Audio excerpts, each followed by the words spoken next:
बाबा हमारे साथ रहते हैं। बाबा आशीर्वाद के रूप में हमेशा हमारा साथ देते हैं। बाबा की दुआएं, बाबा का प्यार, बाबा की मंगल कामना ही हमारे जीवन को चलाती है। दोस्तों, मैं पांडेश्वर पांडे आज जो स्टोरी आप लोगों के लिए लेकर आया हूँ वो काफ़ी समय पुरानी बाबा के जीवन काल की कहानी है, जो कि एक सत्य घटना है। सबसे पहले इस प्यारी सी सुबह में आप सभी को साईं मॉर्निंग बाबा का प्यार और आशीर्वाद आप सबको मिलता रहे। जिन भी भाइयों को और बहनों का जन्मदिन है आज, उन सबको मेरी तरफ से बहुत बहुत शुभकामनाएं। दोस्तों, जब हम बाबा के जीवन को पढ़ते हैं तो हमें पता चलता है कि एक बार बाबा का एक परम भक्त, जो कि कोपर गांव से बाबा से मिलने के लिए अक्सर शिरडी आया करता था, वह बाबा को इतना प्यार करता था, बाबा को इतना स्नेह करता था कि उसे हर पल ऐसा लगता था कि बाबा मेरे साथ रहते हैं, बाबा मेरे साथ रहते हैं। एक दिन जब वह घर से निकला और चलते चलते जब वह जंगल के रास्ते में पहुंचा तो उसे हर पल ऐसा लग रहा था कि बाबा मेरे साथ हैं, बाबा मेरे साथ हैं। लेकिन जब वह आधा जंगल में घुसा, उसको एक शेर की दहाड़ सुनाई दी और थोड़ी देर में ही उसको सामने शेर भी दिखाई दिया। वह डर गया, वह इतना डर गया कि उसको डर के मारे दांत लग गया और वो बेहोश हो गया। जब उसे होश आया तो उसने अपने को द्वारका माई मस्जिद में पाया। वह उठा और बाबा से बोला, बाबा वैसे तो आप दम भरते हो, हमेशा कहते हो कि जो भी भक्त मेरे नाम को जपता है, जो भी भक्त मेरे नाम का सिमरन करता है, मैं हमेशा उसके साथ रहता हूँ। और मैं अभी देख कर आया हूँ कि घर से जब मैं चला तो मुझे लग रहा था कि आप मेरे साथ हैं।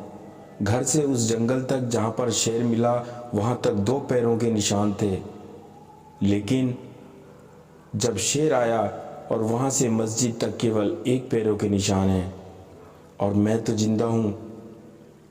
इसलिए यह बात साफ हो गई है कि आप उस परेशानी के पल में मुझे छोड़कर चले गए थे। बाबा मुस्कुराने लगे।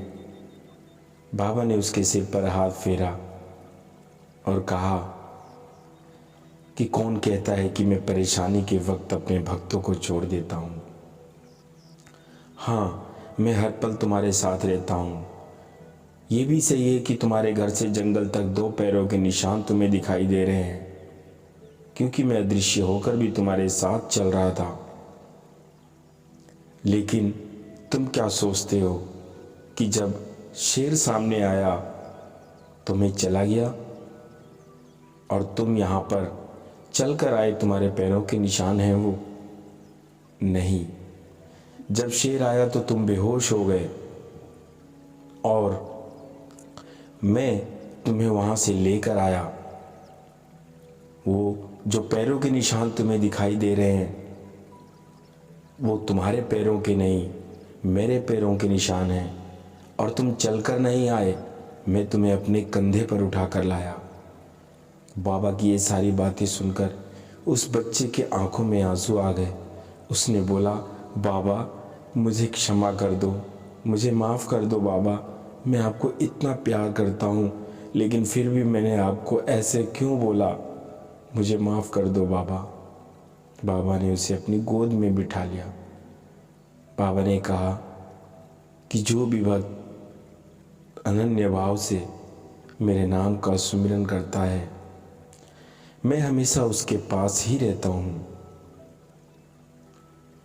दोस्तों, बाबा के जीवन की ऐसी बहुत सी घटनाएं हैं जो उनके भक्तों ने आत्मसात किया है, आत्म अनुभव किया है।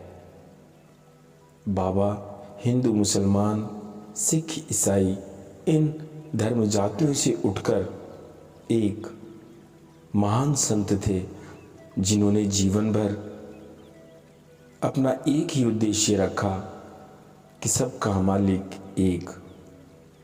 बाबा जीवन भर दीन दुखियों की सेवा करते रहे, परोपकार करते रहे और जितने भी रोगी थे उन सब का रोग दूर करते रहे। बाबा ने कभी किसी के ऊपर किसी भी बात को लेकर जोर नहीं डाला, वो तो बस एक ही बात कहते थे कि सबका मालिक एक। दोस्तों, आज वीरवार का दिन है, बाबा का प्रिय दिन है। बाबा के चरणों से प्रार्थना करते हैं कि आप सबको बाबा का आशीर्वाद मिलता रहे, आप सब लोग खुश रहें, स्वस्थ रहें। आइए बाबा के 11 वचन एक बार पढ़ लेते हैं।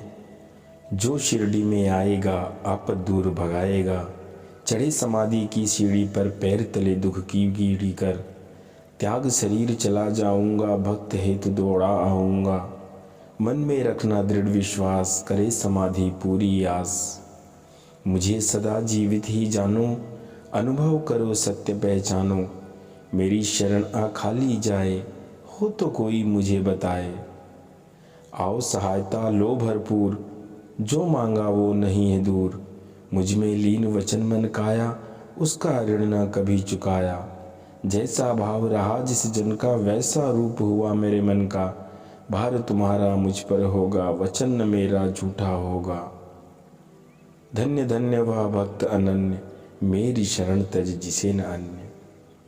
दोस्तों, इसमें लास्ट की कुछ लाइनें ऊपर नीचे हुई क्योंकि मैं जो बात कह रहा हूँ बिना देखे बिना पढ़े कर रहा था। बाबा आप सब लोगों को आशीर्वाद दें। ओम साईं राम, जय श्री राम, जय माता दी।